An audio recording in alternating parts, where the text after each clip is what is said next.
লোহিত সাগর, ভূমধ্যসাগর ও আরব সাগরে ইসরায়েল অভিমুখে ৩টি জাহাজে হামলা চালিয়েছে ইয়েমেনের সশস্ত্র গোষ্ঠী হুথি।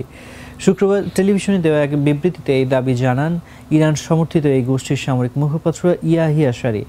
ইয়াহিয়া সারি জানান, প্রথম আক্রমণটি আরব সাগরে ইসরায়েলি জাহাজ MSC আলেকজান্ড্রাকে লক্ষ্য করে করা হয়। সে সময় জাহাজটিকে বেশ কয়েকটি ব্যালিস্টিক ক্ষেপণাস্ত্র নিক্ষেপ করা হয়।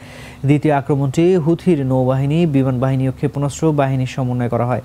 তারা একত্রে লোহিত সাগর দিয়ে যাওয়া পানামার পতাকাবাহী ইয়ানিস নামক জাহাজটিতে হামলা চালায়। তৃতীয় হামলাটি চালানো হয় ভূমধ্যসাগর দিয়ে চলা ইসরায়েলি জাহাজ এসেক্সে লক্ষ্য করে। জাহাজটিকে লক্ষ্য করে ক্ষেপণাস্ত্র হামলা চালায় হুথিরা।